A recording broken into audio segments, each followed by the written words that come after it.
pretty dope. Let's get into it. Dude, I'm excited. This is the first episode of KIRRA's wrestling podcast. So I have a little bit of an advantage talking on this episode because this was one of the DVDs I owned as a kid. Oh, nice. Watched it on repeat. So when some of this, when these matches start going and some of these guys start coming out, I'm gonna, memories are gonna flood back, and I'll just be going off.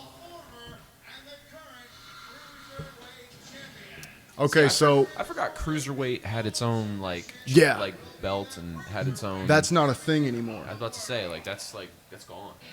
Gregory Helms should be coming out, which was also the Hurricane. You remember the Hurricane? Oh yeah. Gregory Helms, he'll be coming out. This is Kid Cash coming out right now. I don't really remember much about him. I don't either. But shit, at least he was Cruiserweight champion at one point, so I should know about him. I guess so. What's your fucking problem? I don't fucking. You said you've seen this. What's your problem? I say I'm a wrestling fan, and then I go and do this. I don't know Kid Cash. Come on. Funaki, baby.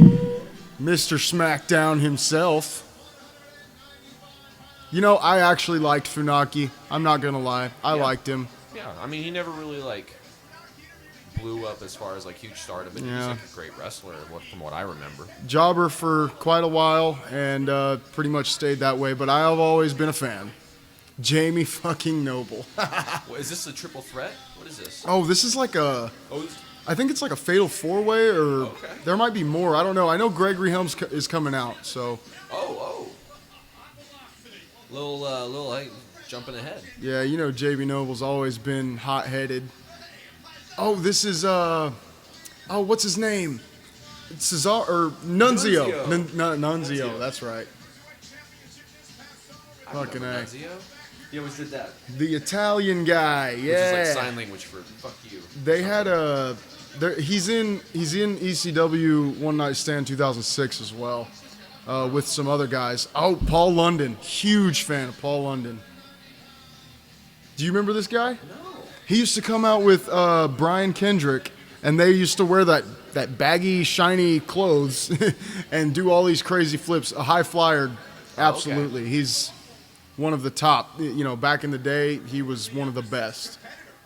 Let's say, we got to have another one, right? We got 5?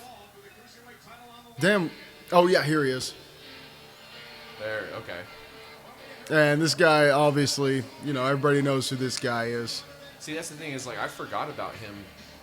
When I didn't realize when I was a kid that when Hurricane came out that was Gregory Helms. Yeah, dude. The only reason I knew is because I believe it was either my dad or my grandpa told me, that's the Hurricane, and I was like, what? No way, because of course, the gimmicks, they work full force when you're a kid, Oh, for sure. You question nothing. Yeah, absolutely nothing. You're like, how did the Undertaker appear from underneath the ring? It's because he's magic. That's the only logical explanation. That's clearly it. I don't need to ask any further questions. But of course, when it was pointed out to me, I noticed the resemblance immediately and was oh my god, duh. Yeah, once you get exposed to that, it's kind of hard to I don't know how I didn't see that. But because he's got the same tattoo on his. Yeah, he's got the Green Lantern on his shoulder. Yep.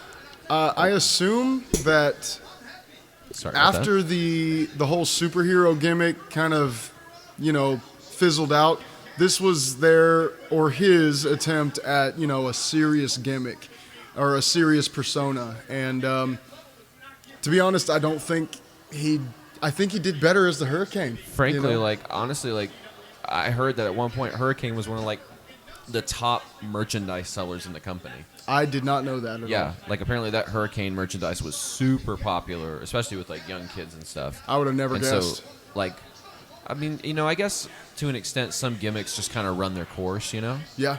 Because Undertaker's Big Evil and American Badass thing. They were cool Sure. and all, but they'll have their special place, back in, the archives. Exactly. But as far as what's memorable, it's the dead man. Just I think with the Hurricane, that's what's going to be memorable.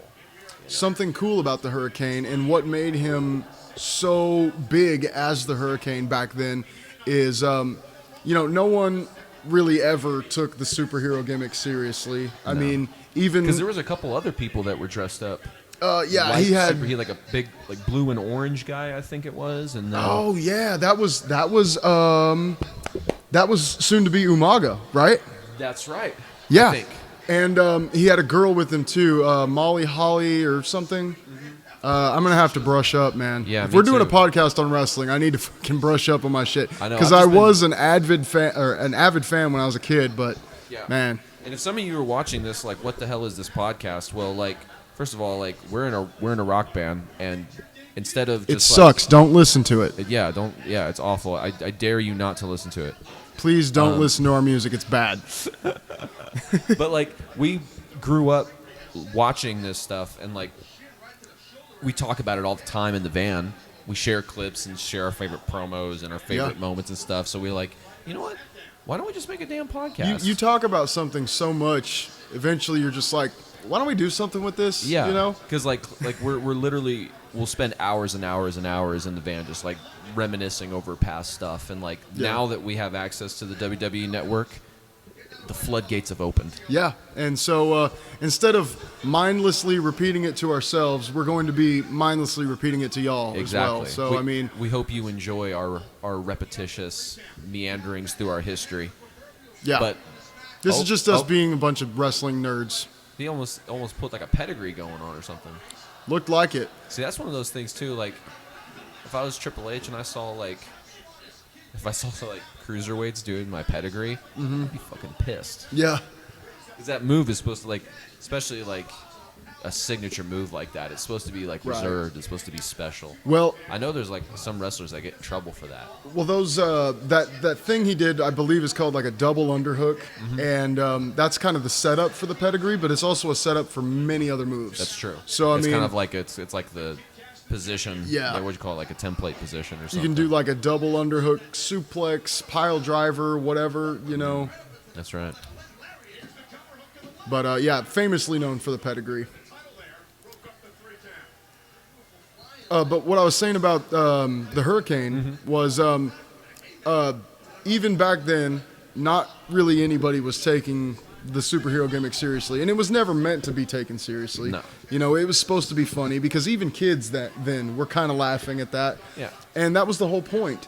And so nobody saw this coming when it happened.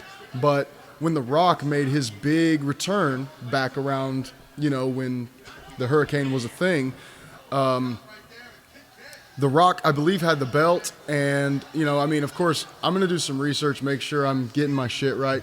I might say it wrong now, but... Yeah. This is like one of the first episodes, so yes, give us kind a of little leeway to get back into a it. trial run. By episode 100, we're going to be like... Wizards. We're going to be wrestling wizards. Yes. But anyways... JR is going to love to come on this podcast. Hurricane came up with the upset against The Rock, won the belt, and everybody shat their fucking pants. And what a class act like Rock to actually put over somebody like Hurricane. For sure. Like- Absolutely. Well, I mean, that's just... Like it's kind of supposed to be like something you're just supposed to do in Right. the business, but like not everyone does it. Yeah, no, Like and Hulk- as a big name, especially for The Rock at that time, you know, look at the shooting star press off the Oh, turnbuckle. Jesus. Oh, See, my God. That move, they've like outright banned that move now, Yeah, for sure. which is crazy, man. Because like those cruiserweights did it. Like I feel like it makes sense when they do it. Like now when Lesnar does it. Looks like maybe a sunset flip off the fucking turnbuckle here. Oh, No? oh, Swinging neck breaker. oh! You know that doesn't feel good. The Yeah. guy who did it. Yeah, that's rough. Gregory Helms. Gregory Helms, yeah. Oh, Jesus. Yeah, that's, I mean, I would say, just my opinion, those two, Paul London and Gregory Helms, in this match are the top competitors, the top wrestlers, the most gifted, I would say, in their craft. Not to say anything against the rest of the guys, because, of course, you know... Ooh. That kind, you know what that's Goldberg's jackhammer. Yeah, that was a brain buster there. That's what they call it when Goldberg doesn't do it. Exactly, It's right? called a brain buster. It's kind of like a suplex brought down as a pile driver. Yeah. pile driving suplex type deal. And that's one thing I'm proud of is even over the years of losing interest in WWE as a teenager and then regaining all that, interest as I get older, one thing that never really left me was the terminology, like all the names of the moves and all that stuff. So, I mean, that's why Joey Styles is probably my favorite commentator because he will say every single move. Because he knows the whole... See, that's something I appreciate because, like, I don't think wrestling gets enough credit for, like, having to execute those moves is not an easy thing. Yeah. I mean, it's one thing, when you're a kid and you're on your trampoline trying to do the moves, but you have, like, a full-grown human in front of you that's jacked as shit, and you're in front of a huge audience, man. Yeah. Like, that stuff's difficult. Ooh. So that was like a fireman's carry into a gut buster. Uh-oh. Dragon sleeper. Okay, so I don't know if you noticed this, but I'm just now noticing this. He's done. That's the win right there. Gregory Helms wins the Cruiserweight. Boom. So I don't know if you noticed this. Out of freaking 5 people? 6, I believe. Yeah, 6 of them. Yeah, Jesus. They introduced Joey Styles and Jerry Lawler as the commentators, but right there, I believe that was like a different brand wrestling in the pay-per-view. So Taz and Michael Cole are commentating this match. Interesting. And I honestly should have noticed that earlier, but I was just like, wow, Taz just said Dragon Sleeper. Wait, Taz? I forgot all about Taz, man. Yeah, for sure. This was actually right when he became a commentator. Oh, really? Yeah. Okay. Yeah, he jumped out of wrestling pretty early, I'd say he came to the WWE in like 2000, and then by 2006 he was a commentator, maybe 2005. But you got to think, Taz was pretty late in his career when he first joined the WWE. Oh, he's pissed. That would suck. You lose your... Because he was the one who came in as the Cruiserweight champion, right? Yeah, and he didn't even get pinned. I was about to say, that sucks. You lose the Cruiserweight title. You're not even the one that gets pinned. Yep. That's got to... Teddy Long. You remember Teddy Long? Teddy Long, man. Listen, player. I'm here to kind of help you supervise tonight, to make sure everything's fair. Really? You know what? I mean, first of all, you got that Louis Farrakhan look going for yourself. Oh, you feeling that? Yeah. He said Louis Farrakhan. Are you shitting me? Mr. Man, you're fucking wild. He just called him Louis Farrakhan. For real. What's his nation? This is over here. What's going on right now? Here we go. Classic WWE. Tori Wilson. Is that Victoria? Victoria and Candice, I believe. Dude, low key, Victoria is hot as fuck. Dude. Like I was all about any of the WWE women wrestlers that were any sort of goth or dark in any kind of way. Oh my God, I was just dying. I have a weak spot. That Widow's Peak, man. Yep. So right here, they're spinning the wheel to find out who's gonna come out at what time in the Royal Rumble here. Mr. Orton. Yep. The Legend Killer. That's at least that was his rated R KO and shit. Yeah. I'm gonna spoil it for you. Randy gets a wonderful number. Oh yeah. Yes. This is Triple H. Come on in. Mutton chops Triple H.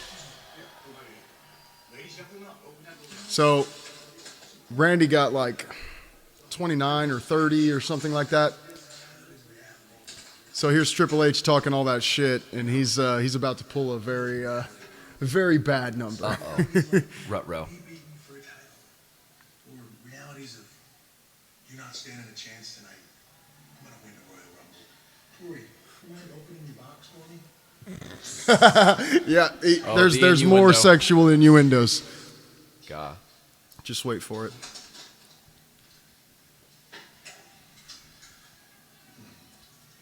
Would you hold my ball? Hold my ball. Gotta love it. Things they would never allow nowadays. Oh, no. Triple H, Jesus Christ, bro. Get out of the tanning booth anymore, man? Jesus. Looks like Ooh. Reality? let me tell you what your reality is. You're screwed. You are screwed, man. Tough luck. I'll see you out there. Or I don't believe it.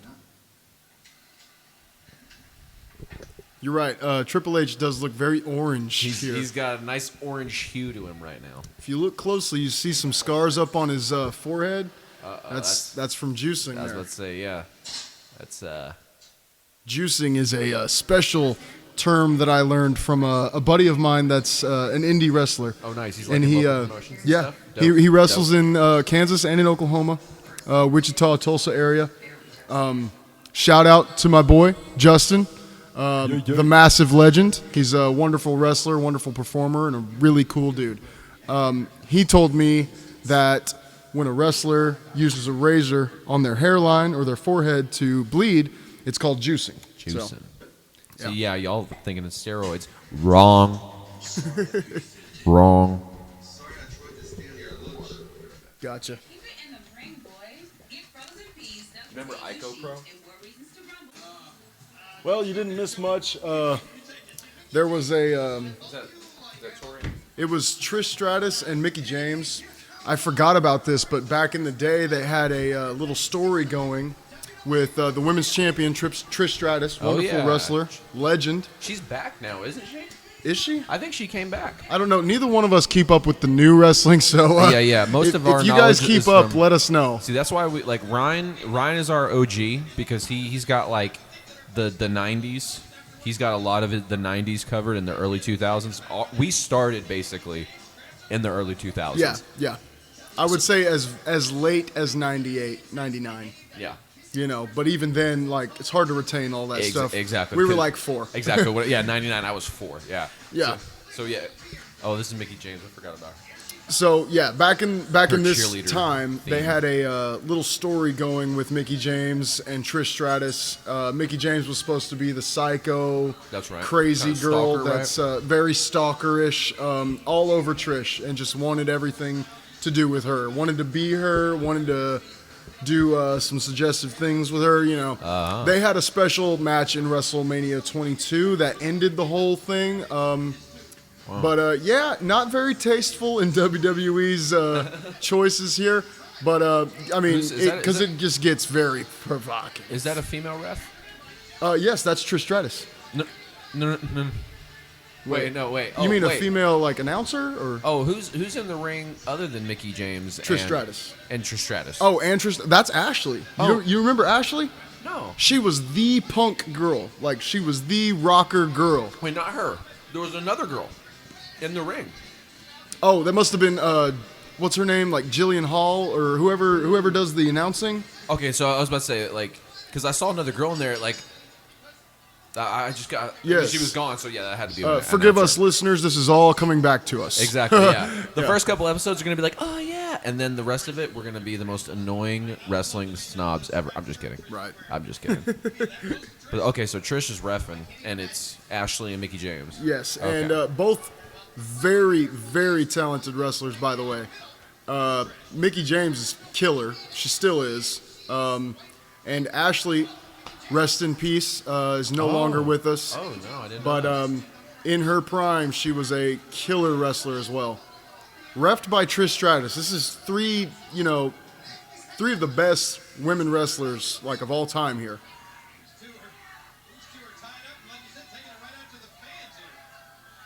Yeah, and if you notice in this, they're still playing off the whole story with Mickie James and Trish. Yeah. Because like Mickie acts all jealous and shit. Like I don't know. It's very weird. I feel like because a lot of times WWE storylines will come out of something that's going on or like a movie that's out or something. I feel like this is around the time that one movie came out where the girl was stalking. It was like they were roommates in college or something. Oh my god, And the they girl were became roommates. obsessive. They were roommates. They were roommates. You know that old Vine. Oh my god, they were roommates. They were roommates. But yeah, anytime you see a guest referee in a WWE match, the guest referee plays a heavy role in how the match goes. I mean, typically, and if not, the special guest referee has something to do with the storyline that's taking place at the time, you know? Yeah, that makes sense. A lot of times we've seen in the past Shawn Michaels or Triple H as a guest referee. Mickie James just had a fucking outburst. Like, you know those classic scenes in, like, horror movies where, like, someone gets stabbed and the girl just kind of stands there and goes... Yeah. You got to remember, as well as, or as good as they are as performers, they're equally as good as actors, you know? For and sure. it's... Because they're athletes and performers. It's a healthy mix of both acting and, you know, athletic performance. You got, and that's why, like, you gotta give props to the people who can, like, really sell moves, you know?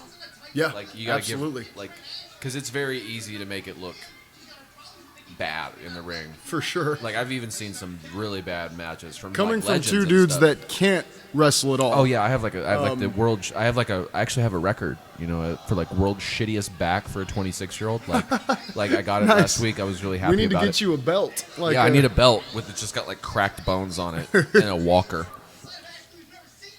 How about one? First 30-year-old to get the belts walker. that just support your lower back. You know. yeah, just so I don't have a hernia. There you go. By the way, anybody listening to our weird, nerdy wrestling podcast,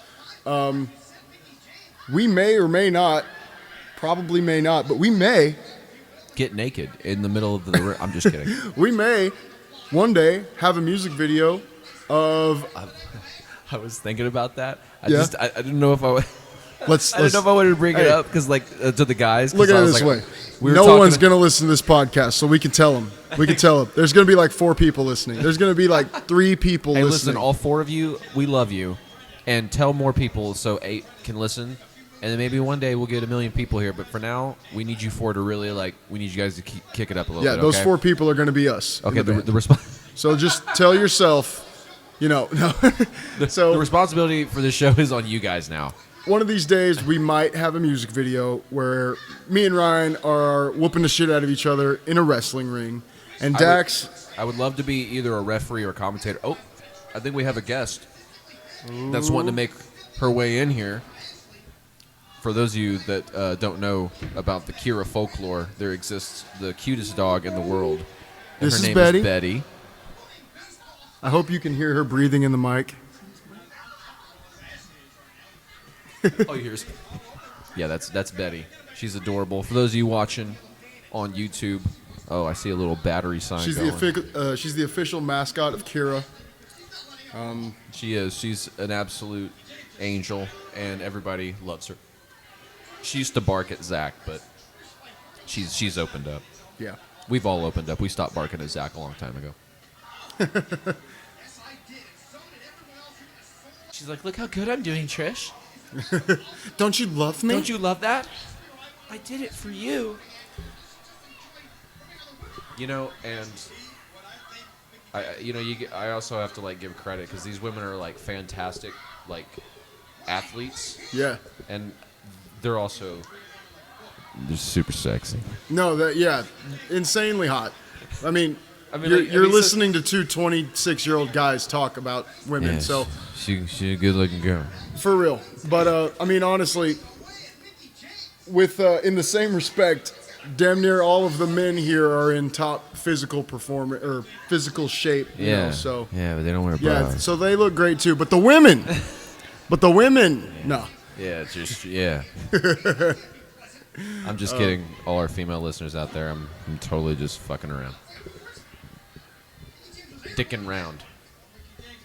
So I don't remember. Apostrophe round. Dickin' round. I don't remember if Mickie James had solidified her finisher at this point in her career, but if we're lucky, we might see a Mick kick. Do you remember the Mick kick? I forgot about the Mick kick. Super cool. It was basically the same thing that Tajiri did back in the day. That buzzsaw kick, he would just roundhouse right to the temple. Pretty dope. I need to.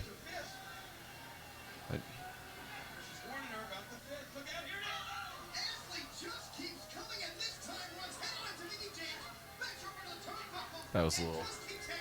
That was a little. Ashley just keeps coming. Oh, okay. she didn't. Joey Styles is really good at being a. He's a good announcer. Yes, if you didn't see what we just saw, you would have been like, "Wow, he made it sound like something real big just happened." Yeah, That was the most underwhelming spear I've ever seen in my life. A very hesitant 3 count by Trish Stratus. She didn't want to give it to Mickie James, but here's Mickie celebrating like she's a like, and then freak. she's hugging her. Yes, it's Like, that is so good. It was nothing but pure awkward. This entire story was. This story is a little cringe. It's entertaining, but I it's will cringe. say both Mickie and Trish played the parts very well. Yeah, very well. Very, very much so. Mickie is great at acting like a psycho. Yes, she is. And Trish is good. Trish is good at being creeped out. Which, honestly, considering Mickey's performance, is not very difficult. Yeah, no. Mickey's like, what the fuck is your problem? Take the win and leave me alone.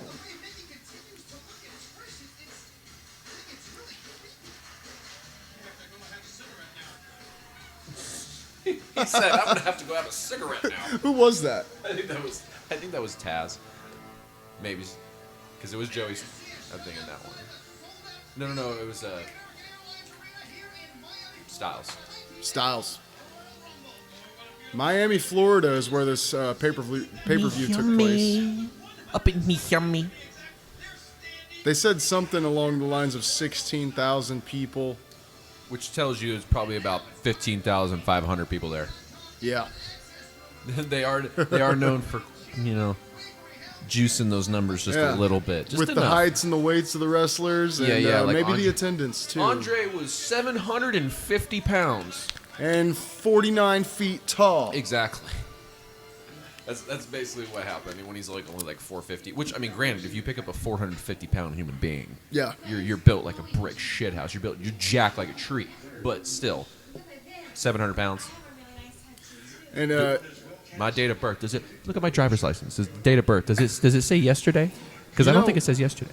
I believe that they said that Andre was 7 foot or maybe 7'2" or 7'4" or something. I think he was like 6'8" or something, wasn't he? No, he was very close to 7. Okay. But I wouldn't say that far away. He's probably like 7, or no, he's probably like 6'11", 6'10", something like that. And here we see some very creepy and sexist stuff with Vince McMahon. He's famous for that. Well, Victoria, too, was being a little suggestive there, and if we all know, Victoria had some very public displays of affection. I did not know. I will be doing some research. So do some investigative journalism. Yes.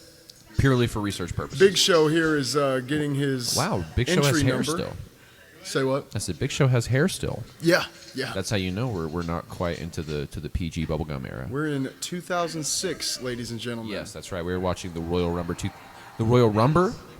What's that? What's the Royal Rumble? I don't know what that is. The Royal Rumble? We're watching the Royal Rumble though from 2006. Damn, Ray.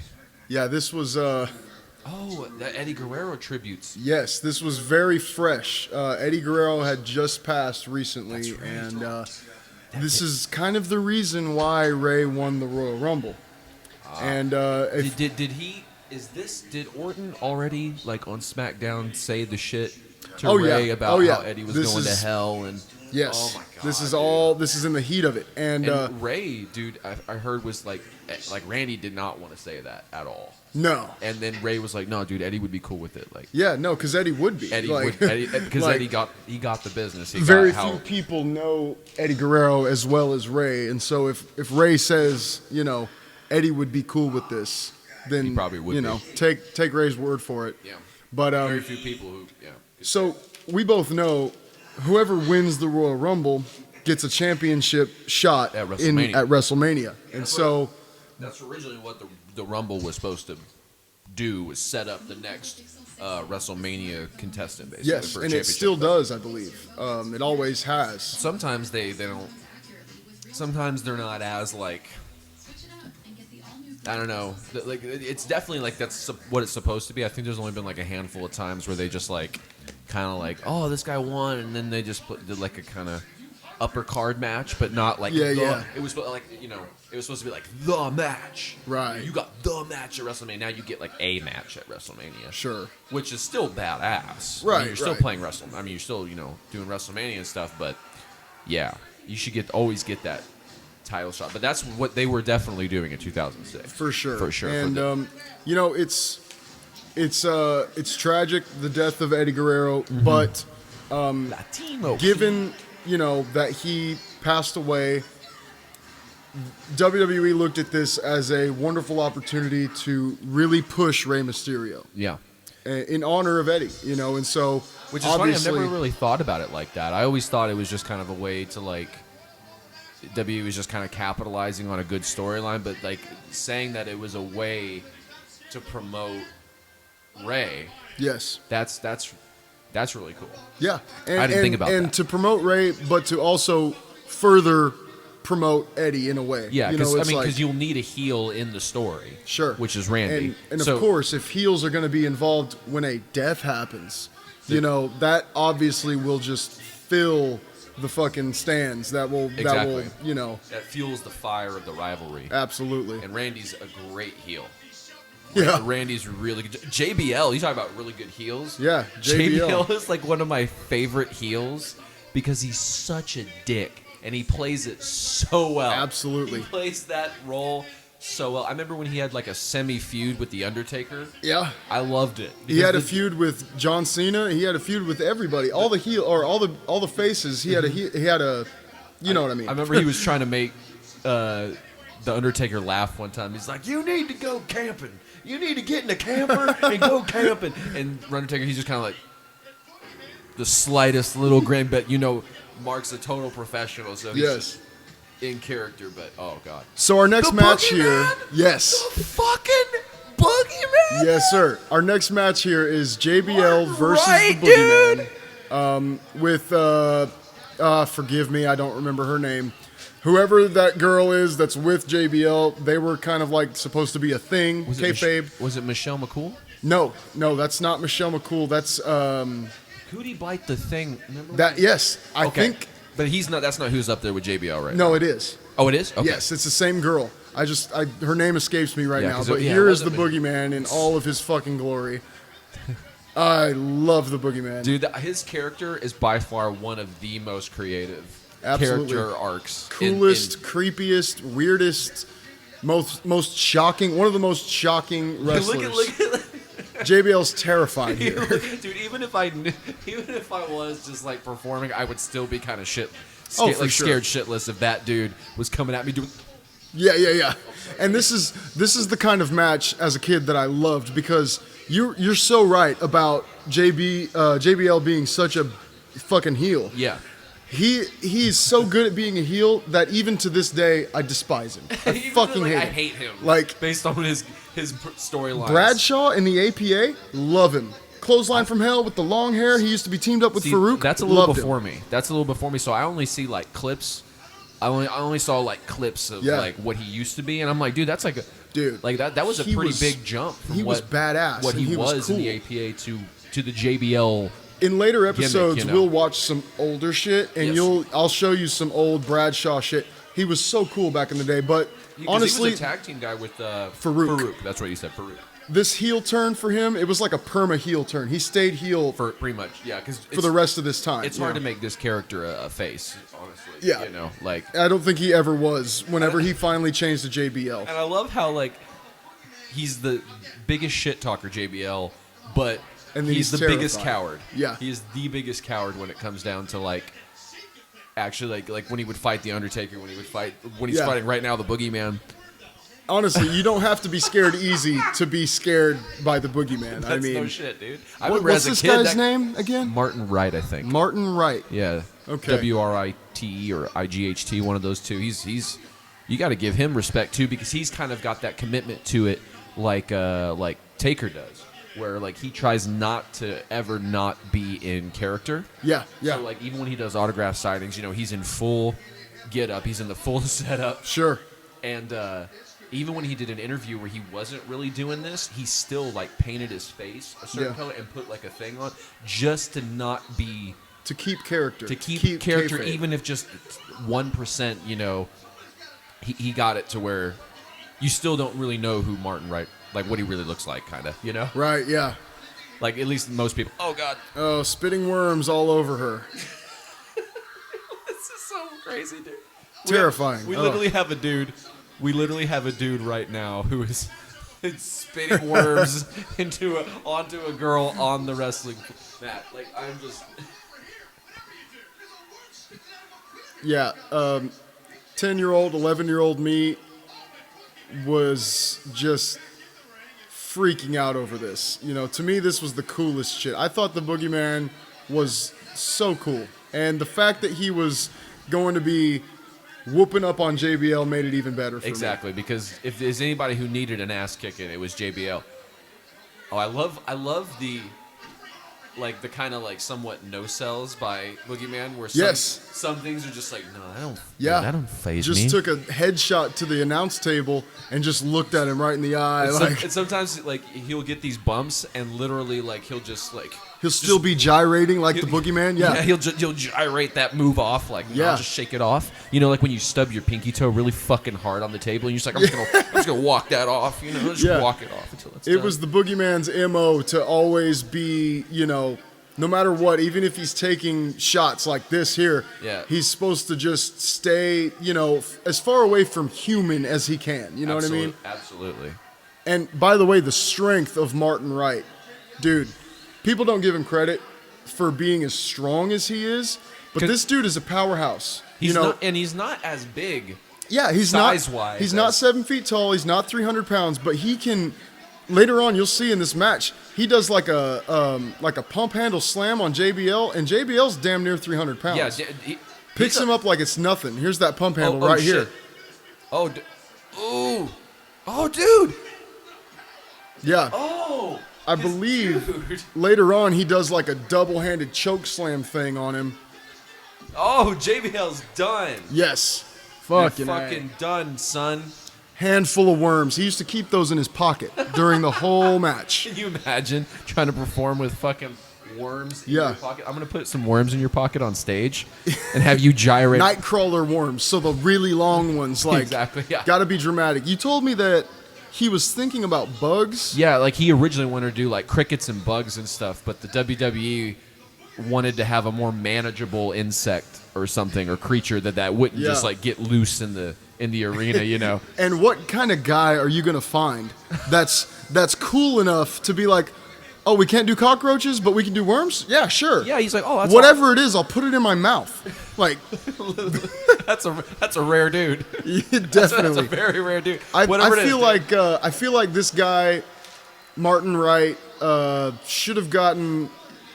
I don't know. You know what I mean? Like, of course he had a wonderful run as the Boogeyman, but I feel like they could have done a whole lot more with him even after the gimmick ends. And they definitely they kept him around so that he could do like backstage stuff. But I feel like he had more in-ring potential that could have been, but never really got explored. Right. If he would have gotten involved in the WWE when he was younger, I feel like he would have been, one of the top dudes, just from sheer talent alone, and ability to adapt, clearly.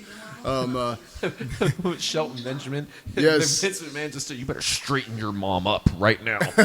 You remember, do you remember Shelton Benjamin's mom being involved in all this? No, I don't. So this was a thing with Shelton Benjamin. Back in the day, they wanted to give him kind of a push.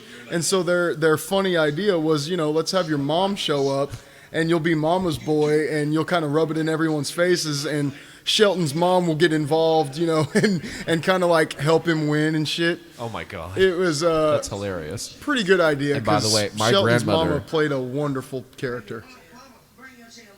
And Melina's a little bit too much eye candy for Shelton Benjamin's mom to take right now. He's getting dragged out by his ear. Everybody been through that a little bit. By the way, Shelton Benjamin's mom totally has a garment on that my grandmother had on, and that just takes me back.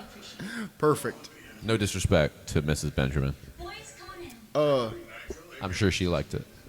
So I think we missed it, but whenever Shelton Benjamin's mom first walked in, she goosed Vince McMahon. She goosed him? Pinched him on the butt cheek. Oh, yeah. That's why he was like, you better get your mother under control. Yeah. Perfect. Here we have Eminem. And what was it? John Morrison? But it was Johnny Nitro back in the day. Yes. Johnny Nitro and Joey Mercury. So because he hasn't gone on to that persona yet. no, because that was something that came in later, far before. You know, Okay. because this is like 2006. I think he jumped out of that persona in like 2009, 10, something like that. Because I remember it a little bit while I was watching, so it was probably like 9. Yeah. So.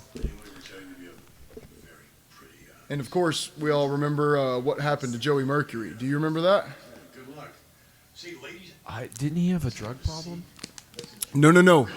Oh, well, maybe. I don't know. But I thought I was watching WrestleMania or something. I saw that. there was a match between Eminem and the Hardy brothers. And Jeff Hardy, well, okay. So they had, have you ever seen that little catapult move where they lay a ladder down on its side, and then they put another ladder up on top of it, and one dude jumps from the top turnbuckle and hits one side of the ladder to make it pop up and hit the other guy in the face. Yes. Well, It's like a mistake was made, whether it was the Hardy brothers' fault, whether it was Joey's fault, or anyone else's, I'm not one to say. Yeah. But when the move happened, it really did smash Joey's face. Oh, shit. And fucked him up horribly. I'm talking multiple stitches, multiple fractures in the face. Oh. Like, have you ever seen the pictures? Mm-mm. Oh my God, his face is horrible, dude. Like, Well, minutes after it looks happened. like a guy hit in the face with a big fucking ladder. Yes, as he was making his way out of the ring and back to backstage, his face was already swollen and just horribly disfigured, and it was a disgusting thing to see, and I felt horrible for him even as a kid. I was like, oh my God. Yeah, even just watching, you're like, that guy's fucked up, man. Yeah, for real. Like, even then I knew, that wasn't supposed to happen. Yeah, that was Like, not planned at all. For real. Because, like, you got to give, like, I know some people like to, for some of you guys that may be like, why the hell are they talking about professional wrestling and say shit like, oh, that's fake or whatever. It's like, I'll tell you what, dude, taking a ladder to the face like that, there ain't nothing fake about that. For real. There ain't nothing fake. And plus, dude, even the shit that, like, the normal things the that they normal do, things it's not something everybody can do. Dude, seriously, like, you guys, like, if you ever have the pleasure of finding like a wrestling ring, that's a legit wrestling ring, go take a bump in that ring. For real. And tell me that shit didn't actually really fucking hurt. I've been told. I was like, dude, we played the farmer's market in 2015. It was like when Runaway first came out, and there at the farmer's market on the bottom floor there was like a wrestling, like underground indie wrestling thing going on. Really? And there was a real ring, and like I was standing on it, stomping on that ring, and I was like, dude, this is hard. Yeah. It looks a lot softer on TV. Dude, I had that fucking Matt Hardy shirt, the black one with the red MH connected. Oh, dude, I would have loved that as a kid. I love Matt Hardy. Yeah. He was doing like a signing at like some auto shop before Unforgiven when it was here. Wow. So I got to go and like I stood in line with this guy who was like a clear fan from like he's a legit fan from like the 90s kind of thing. Yeah. Like, he's been watching it for 20 years at that point or whatever, or 10 years at that point. And we were just geeking out, some 8-year-old and some 35-year-old. That's one of the cool things about wrestling is that really no matter your age difference, if you guys are like into this shit, you guys can talk forever. And it's like... Yeah. It's the same. It has a strong like football, correlation with football or music. Music too, yeah, absolutely. Fans that are 12 and fans that are 40, can love the same thing and talk about it and have a connection there. You know what I mean? Yeah, like me and some literal stranger were just shooting the breeze. Obviously, my dad was there. It wasn't just an 8-year-old with some strange 30-year-old. My dad was clearly there. I'd be a little worried. Yeah. Hey, Dax, what really happened that night? Yeah. It was a rough evening. No, I'm just kidding. No, it was a rough evening for Matt Hardy, though, because, like, I was so nervous. Like, I was borderline, shaking. Yeah, because it's Matt Hardy. And I'm like, you're fucking Matt Hardy, oh my God. And like give him like the poster and he signs it. I'm just like, oh my God. Thank you. And I like turn around and he goes, are you coming to the show? And my dad, like I didn't even hear him. I was like, Matt Hardy signed my... He was talking to me and I didn't even hear it. My dad goes, hey, he was talking to you. I turn around and I go, He goes, "You coming to the show?" I was like, "Yeah, I'll be there." And he gave me the little V1. My 8-year-old brain shit a brick, dude. Dude, I can only imagine. That was one of the only. I've never really had that many experiences like that. I think. Remember when Kane had a book? Remember Kane released a book and it was supposed to be like a biography, but it was more like a biography about his gimmick. His kayfabe self. Yeah, exactly. Yeah. I did not know that. And he had like a book signing tour that he went on. I know he did a movie. Oh, See No Evil. Yeah. This is around that same time. And See No Evil 2. Oh, I didn't know they did a second one. Yeah. But I have not seen either one, but I might watch them now. It's one of those WWE films made with their superstars, you know. See, that's the thing. It's was a movie like The Marine, was that just someone's making a movie called The Marine, and then we're gonna go find a professional wrestler like John Cena? But I heard that was a movie that the WWE team put together. Oh, and WWE does that. They do, and that's how big their universe is. They literally make movies. Okay, all right. The Spirit Squad. Let me reiterate what I said earlier because I am dead wrong. Okay, so the Spirit Squad is here, and Dolph Ziggler was a part of the Spirit Squad. I see him in his little bleached head right there.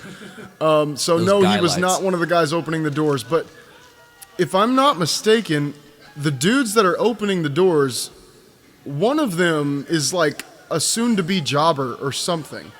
Maybe I'm just talking out of my ass. Maybe I'm on the wrong pay-per-view. But I believe one of those dudes that are standing by those big-ass doors and opening them, they've got to be, one of them's got to be involved some way. I will tell you for sure, and I know this as a fact, that whenever Matt Hardy and Jeff Hardy were trying to make their way into the WWE... Yeah. Oh, fuck. Oh, yeah. That's the that's WW really good. fuck? Is that what the F stands for? Yeah. Okay. Is that what the F stands for? Yes. Okay. Worldwide Wrestling Fuck. Worldwide fuck. Okay.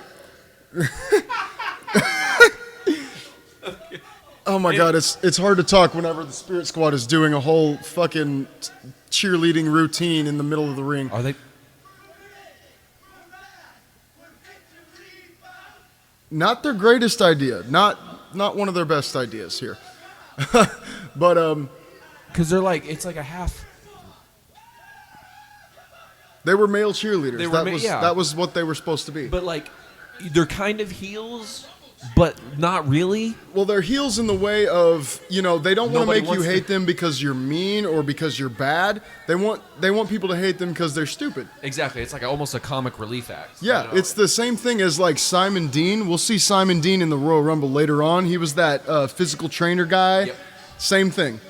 But as I was saying, when Jeff Hardy and Matt Hardy were making their way into the WWE way back in the day, they were the dudes that opened up the doors. Interesting. You can watch old pay-per-views, 16 and 17-year-old Matt Hardy and Jeff Hardy were opening up the doors for the wrestlers to come in. But and that WWF at the time. Yes. Pay-per-views. Wow. Yes, and Jeff Hardy ended up having his first match at 16 years old in the WWE. You said Jeff or Matt? Jeff. Jeff did. He lied to WWE and said he was 18. They believed him.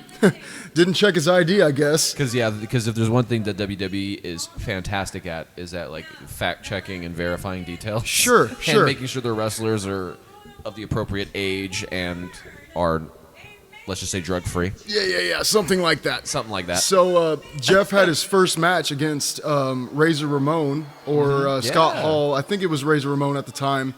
Yeah, that guy. I love Scott He Hall. was supposed to just be a jobber, and he was. And he was a jobber for a while, just getting his ass whooped. But here the game comes out as entry number 1, and you'll see who entry number 2 is. Oh, so this is officially... This is the Royal Rumble starting here, yes. Oh, literally Triple H got number 1. Yes. Fucking A. Yep. Damn, but that's crazy about Jeff, literally going for... A 16-year-old getting his ass thrown all across the room by Razor Ramon, which was a tower of a man compared to Jeff Hardy he's at the a pretty time. Big buff dude. Yeah, and by the way, they didn't say Jeff Hardy whenever his debut match. The announcer guy got his name wrong. Said Jeff Harvey. He's Steve Harvey's long lost brother. Yes, you can see the resemblance. Brother from. They look radically. They look exactly alike. If you've ever seen Steve Harvey and Jeff Hardy. They look like twins. Indistinguishable. Some might say that they're the same person. I've never seen them in the same room together. I haven't either. Have you ever seen them in the same place at the same time? Yeah, Don't think so. Steve Harvey is Jeff Hardy.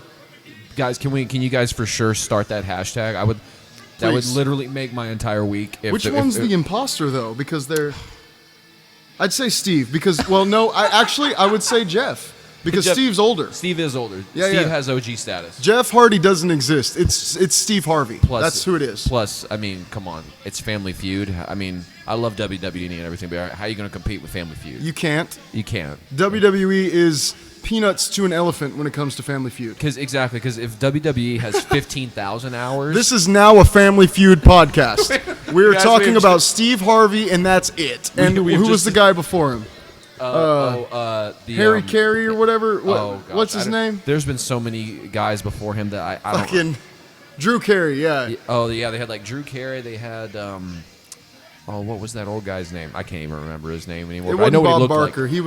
He was Price is is Right. Yeah. We don't know shit about that. We know wrestling, okay? Exactly. So that's why we made this podcast. Let's turn it back into a wrestling podcast real quick. We went off the rails a little bit. We don't really like Family Feud that much. Yeah, we love Steve Harvey a lot, maybe Exactly. too much, but we don't like Family Feud exactly. as much. I would love to spend a day with Steve Harvey, but Triple H is freakishly orange right now. yeah, like, dude, what a bronze man. He is burnt. He looks like You said this is taking place in Florida? Yeah. He looks like he was outside for 3 weeks before this fucking on the pay-per-view. beach, and on he the beach. very likely was. Might have been, man. And here's Rey Mysterio coming in at number 2. Oh, did you see that little grin Triple H had a little bit? Yep, he's coming out in Eddie's lowrider here.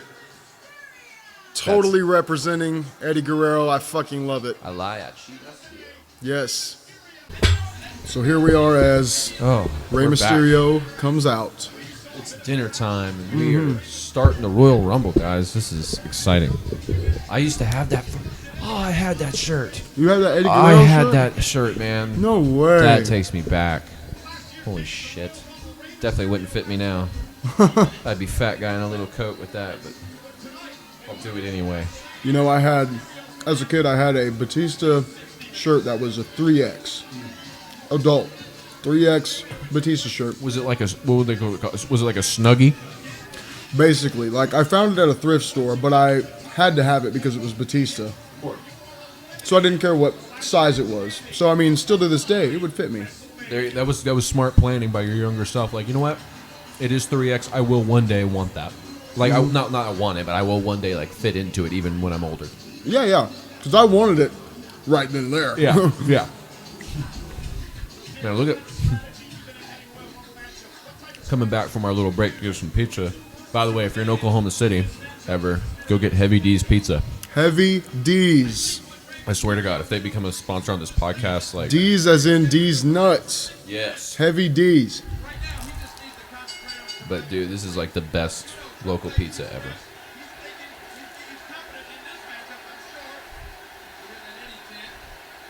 Hardcore people in New York would be proud. You know, it's very rare you see Triple H smiling before he starts a match. That's very true. He usually looks pissed as hell, man, but that's a big size difference, Rey Mysterio and Triple H, man. Yeah. If I'm not mistaken, Triple H is like 6'5", or he's billed as 6'5", or 6'6", and he's like billed as 270, 260, something like that. And Rey is like 5'6", 175, something along those lines. Oh, shit.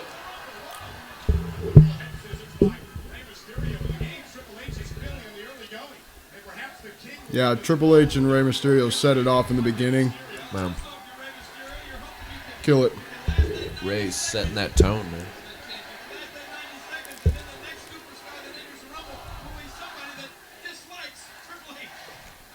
Did you see that ad in the top left of like the stadium that they're in?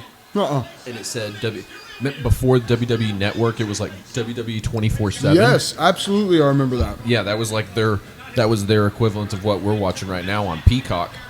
Yeah, live at home and in the ring. Oh shit, Rey's move. Oh, nothing. Not gonna hit it that early. Number 2, Speaking of Simon sorry, Dean. Number three. I'm sorry. Simon Dean. Oh my God! The freaking segue. He played the gimmick. Did you see that his segue was called the Dean Machine? It was called the Dean Machine. That's your version of the Dax effects. Exactly. Yeah. My Dax effects. I feel happy about that because I That's didn't. your Dean Machine. Because I didn't coin that term. If I'd have coined that term, I feel like I'd be like an asshole a little bit. Right. But since Roy, I think it was, Roy. or was it? I thought it was Ryne. I can't remember. I thought it was Roy from Lowwater and what's his band he's in now? Enox, yes. Yeah. Shout out to Roy. Shout out to Enox. Yeah. Those guys are badass. Simon Dean's like his get up, man. His gears cracks me up. Like the purple, for those of you that can't see, it's a purple jumpsuit with.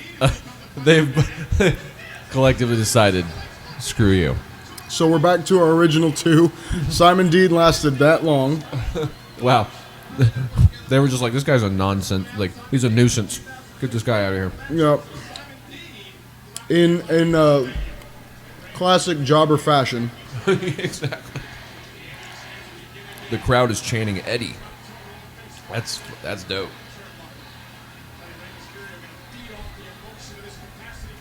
Oh, yeah. Oh. Ray comes in as the ultimate underdog, coming in at number 2. Remember when, like, was it Rikishi? Somebody would do something like that? Yeah, Bronco Buster is what that move is called. Number 4, Oh, man. Psychosis. Psychosis? That's right. Dude, this guy was killer in WCW. Killer in the WWE. Always been a big Psychosis fan, but I'll be honest with you, I'm a way bigger Super Crazy fan. Do you remember Super Crazy? No. I think he's in this too. I hope he is. Oh, shit. Psychosis is taking the ring over. Yeah, I love that spinning heel kick. But Super Crazy is by far my favorite of the two. That's pretty good. This is classic WCW action right there. Man, they had some crazy feuds back in the day. And they were, I believe they tagged as well. See, as you can tell, by the way, everyone's watching this at home, Betty is totally scavenging right now for this pizza. She needs it. Is she allowed to have it? No. Okay. I was going to give it to her. She'll sucker you in. She's really good at it. Those eyes, she just looks at you. Oh. If you notice, she has like eyelashes. Like right over her eyelid. So not this little, not that thing, not that black one. These little tiny things. It's freaking adorable. Betty is the prettiest dog. Oh, wow. What a counter. No, Michael Cole, I said it first. Remember that counter. See, I could do it better, Michael Cole. Because later, he does it again. Ooh.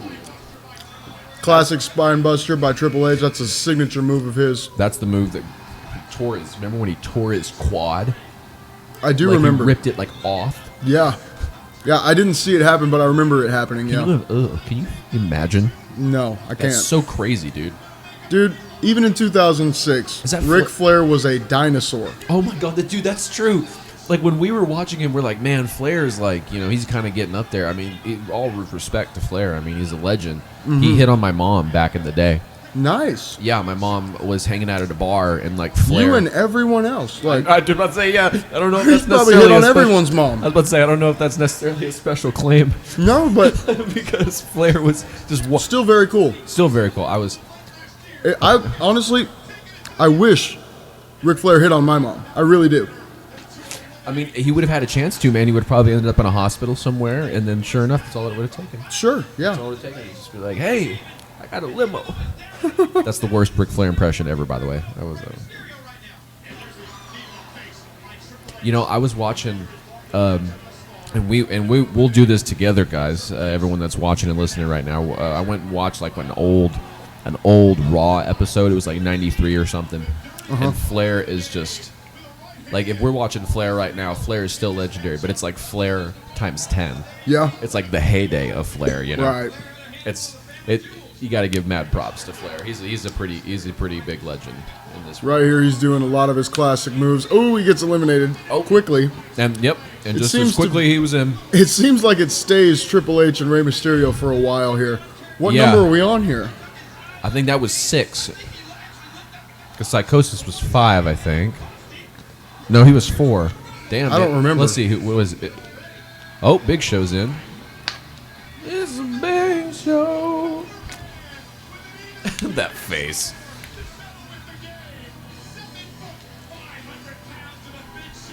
£500? I don't know if the Big Show was ever 500 pounds. He might have been, but he's definitely 400 and something. Definitely. And he actually is 7 feet, I believe. They just rounded up by Sure. about 50 pounds. Yeah.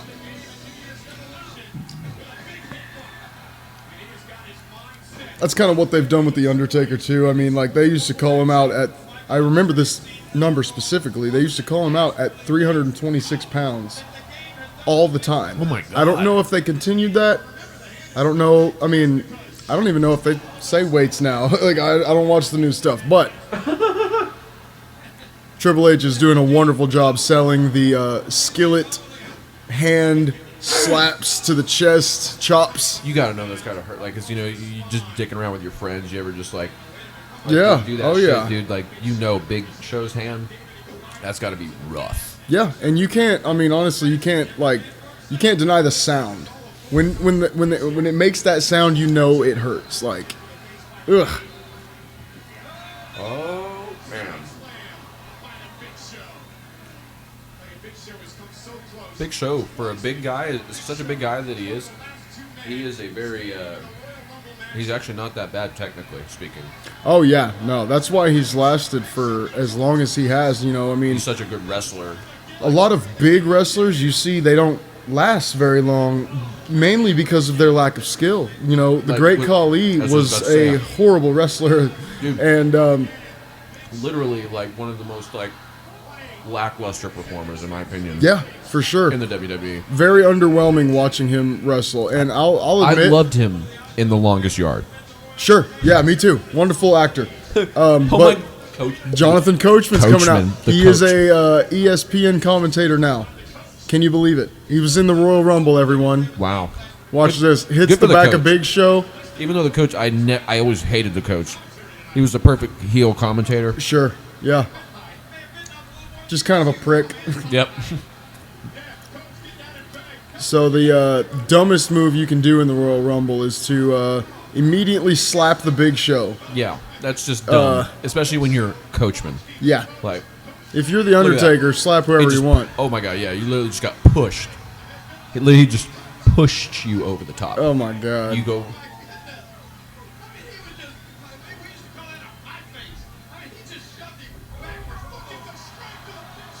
Military press my on God. Triple H. That's ridiculous strength right Oh there. my god, dude. Because Triple H is not a small man by any means. Yeah, dude. He's a. Oh god, that's Ridiculous. so strong, dude. I'm about to go grab another slice. You want me to grab you a slice, bro? Yeah, I'll man. grab you a slice. Sweet. How many you want? What do you want? Honestly, I can take 2 more. I'm taking them. Take 2 more? Yeah, You want dude. pineapple or you Yes, want please. Okay, I got you.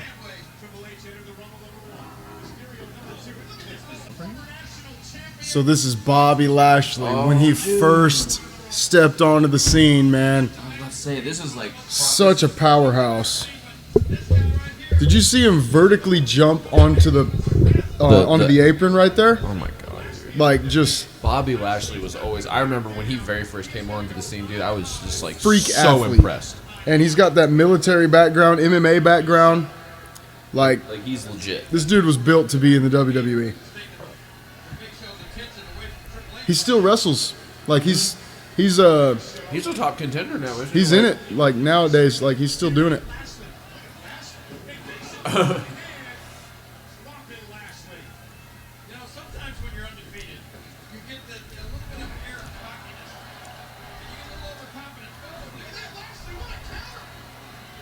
He picks up the Big Show, I believe. Oh man. Yeah, this is pretty crazy here. Yeah, flips the Big Show. Jesus Christ. God, dude, look at that, dude. He's just look at his back muscles. Yeah, Bobby Lashley's a freak of nature. Wow. I was about to say, I forgot, like, if you have to go over the top, if you go under the ropes and you hit the ground, you're still in. Yes. Got to go over the top and both feet have to touch. Yes, that's right. That's right. Remember classic Shawn Michaels flipping over and then like hopping on one foot and shit? Yes. That's classic HBK. Uh-huh. That's perfect. Kane is number 9. So now there's 2 giants in the ring, not including Bobby Lashley. Shout out to Finger 11 for the badass intro. There we go. We're never going to cover that song. Wink. Ever. That's like, dude, that's probably one of the top 5 best themes that they have for superstars. I'd say so. It matches Kane so perfectly. Mm-hmm.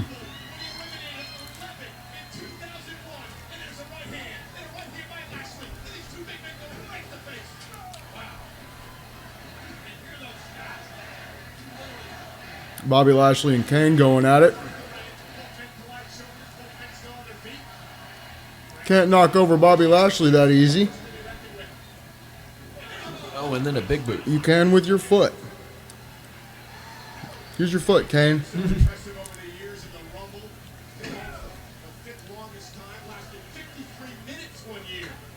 Right there. I don't know if you caught that, but Kane told him, Kane told him like reverse this or whatever. I don't know what he said, but a little communication going on. There was some communication there. Military press on Triple H again, once from the Big Show and now again from Bobby Lashley. Oh my God! Here's a Dominator on Kane, dude. Bobby Lashley was such a freak back in the day, dude. Huge. Oh man, that's ridiculous. Dude. Like, Kane is a huge man. Kane is massive. That book signing that I saw him at, dude, I was, A, so I'm small shrimp, whatever, but dude, freak of nature, huge, man. Oh, number 10 is this fucking guy. I don't remember his name. Sylvan. Yeah, he had a really stupid gimmick. Supposed to be a model or whatever. Oh my God. Bobby Lashley tears him up.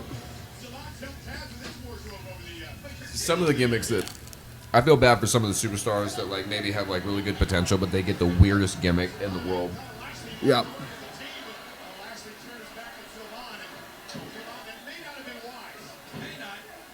Look at Bobby Lashley no-selling that shit. And over the top you go. Chucks him, dude. A wonderful sell, by the way. Yeah, wonderful. Uh-oh, Big Show's up. And Kane's up. And they're saying... Double choke slam. Double choke slam. And up and down. Mm-mm. Jesus. They're like, let's get this guy the hell out of here. Because you have to. You have to have the Kane... Excuse me, the Kane. You have to have the Big Show and Kane, literally, to get rid of Bobby Lashley. Well, yeah. 2 of some of the biggest men. And anytime you see Big Show and Kane in the ring together, you know somebody's getting double choke slammed. Oh, for sure. Uh-oh.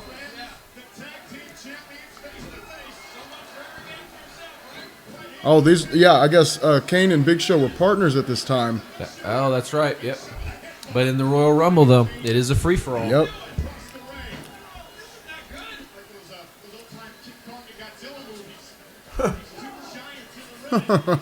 King Kong and Godzilla movie. Jeez. Uh-oh.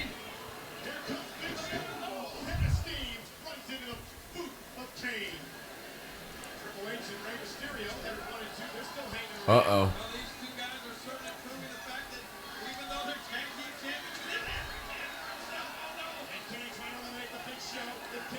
They're going to like...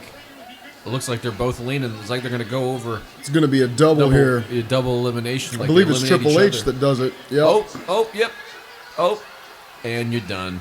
Both of them. So it's back to Mysterio and Triple H again, and we're coming on 11 wrestlers. I was about to say, like, we got injury number 10 here? No, 11. Carlito. I spit in the face.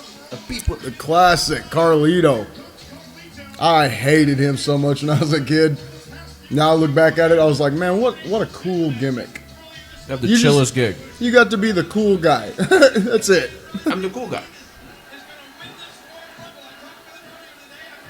And I believe he comes from wrestling royalty. Really? His father or his uncle was Carlos Colon. Interesting. Yep. That's funny. Like, I wouldn't expect that, honestly. At least that's what I was told. You'll feel free to fact check us, please. Yes, fact check us, please. Because I guarantee you I'm going to be wrong about most of everything. Oh, off.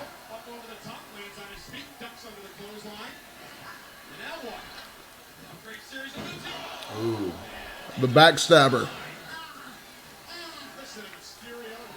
I always remember Rey Mysterio selling because he always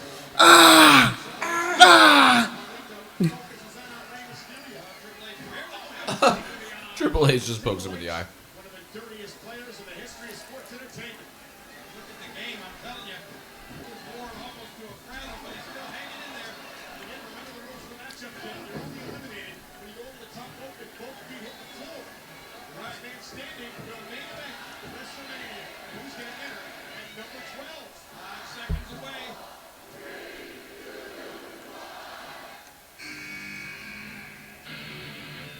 Oh, here we go.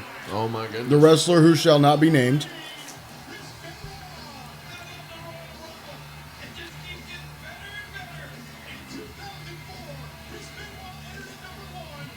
See, I'm kind of confused. Like, I thought he was sort of erased from all of WWE's media, but here it is available on Peacock. I think what happened is that Vince McMahon, excuse me guys, I'm eating pizza. Just chewing into the mic. It's pizza time. Pizza time. Right now it's pizza time. During this podcast, sometimes you're going to see it. Sometimes we have pizza. There's going to be pizza time. Okay. And this is just one of those times, okay? We ask you guys to kindly deal with it. And in fact, we recommend that you join us Yeah. when it's pizza time here. Heavy D's. Once again, we're going to plug Heavy D's. Exactly. Go to Heavy D's, eat all their pizza, buy all their shirts. If you live in pizza. Manchester, you need to figure out a way to get to Oklahoma to get this pizza, guys. Somebody come down to Oklahoma City and eat some Heavy D's. Because it's probably the best pizza ever.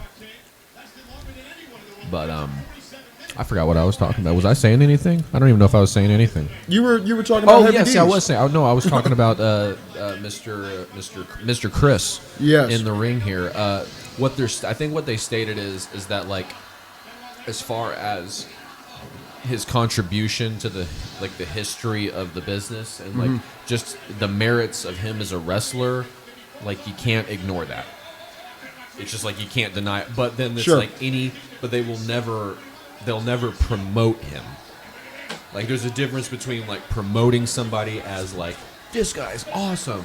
Yeah, versus yeah. just, like, having somebody on. This guy was here. This guy was here. This is historically correct. Yes, this guy existed. He did these things, and that's correct. I would be. But they don't go as far as to promote him. Like, any kind of promotional material, I think, has been scrubbed. Right. And I do believe, I might be wrong on this, but I do believe they did take out, like, all of his singles matches, maybe his tag team matches. I don't think there's... I think that was something they did. I could be wrong again.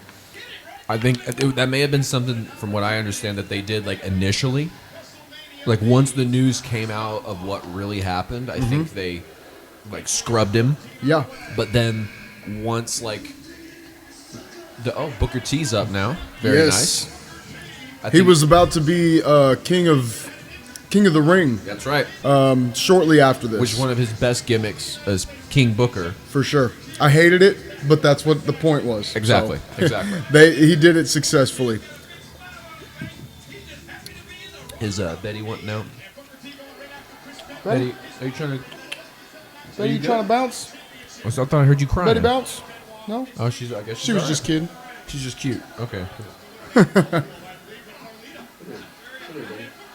And that's a short time for Booker T to be in the Royal Rumble. He just came out. Wow. Are you shitting me? So there's the upset. I look down to pick up my dog, and I look up, and then Benoit's throwing Booker T over the fucking top rope. Yeah. Top rope. What the fuck? Wow, that was quick. So we got 4 people in the ring right now. You got Mysterio, Carlito, and then Benoit and Triple H.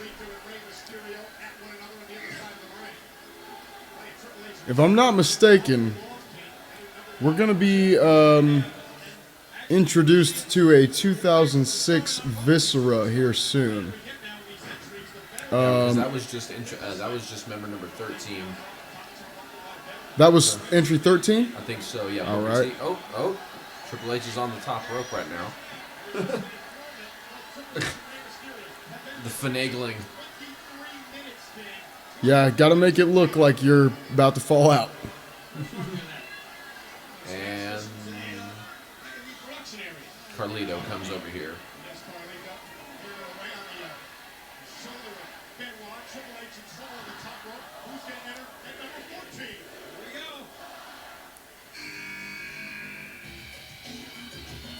So this is one member of Eminem, Joey Mercury, Okay. and poor guy. Oh, yeah. Every time I see him, I think about that one ladder match, and golly. Thank God he has not yet met that ladder. Yeah, this was pre-ladder days for There's pre-ladder and post-ladder. yes for Mr. Mercury. He was pretty good back in the day, but if I'm being honest, man, John Morrison is just one of the most athletic. Like he can just perform. Plus, I don't know if you know this, but he's a professional like parkour guy outside really? of WWE. So that's pretty interesting. that kind of it makes sense given his athleticism in the ring, dude. I don't know if you've seen any of his stuff after Eminem. I think I remember a couple of matches with him as John Morrison. Yeah, he really shined in the singles area. Yeah. You know what's interesting? You have some wrestlers that's something that's always been interesting to me is like you have certain wrestlers who literally are like most of their career is dedicated to tag team style matches. Yeah. Like the Road Warriors, I think is who it is. Like Yeah. They're not really known for their singles matches. Their gimmick is based on a duo. Exactly. It's based on a duo. And so like you'll have a whole pack of wrestlers, so to speak, who are based on duo or dynamic duo type vibes, so that's what allows the whole tag team Right. division. And some this is Tatanka here. Fuck yeah. Okay. This is he's a legendary wrestler. He wrestled back in the old days. So this is one of Like a legend. Tatanka's Act kind of. they don't do it every Royal Rumble, but a lot of Royal Rumbles they'll bring in like some random old legend. Like I believe the 2008 Royal Rumble they had what's his name? They had Roddy Piper and come on now. I'll think of it. But yeah, here's Tatanka killing it. Yeah, he literally. actually ran for a while and teamed up with Matt Hardy for quite a bit in Matt this Hardy? area. Really? Or in this era of the WWE. Ooh, that chop, man. Killer wrestler. Big mean Indian motherfucker. That was his gimmick. Yep.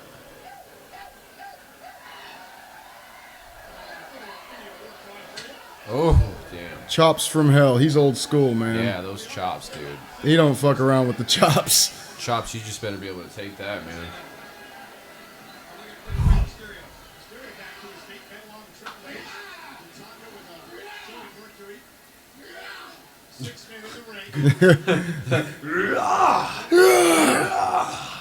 You gotta sell it, man. God. Yeah, Chris just can't get H over the. No. Just can't get him over, man. I mean, honestly. Okay, we're coming up on 16. Is the other? It's John. I don't know what he's called. Johnny Nitro now. Oh, Yeah, yep. But we're gonna be picking up on the rest of the Royal Rumble on the next episode Yes. of KIRRA's Wrestling Podcast. So we hope you'll join us, and we'll kind of finish up this Royal Rumble. We'll see how it's going to finish. Let's see it. See you guys. Later.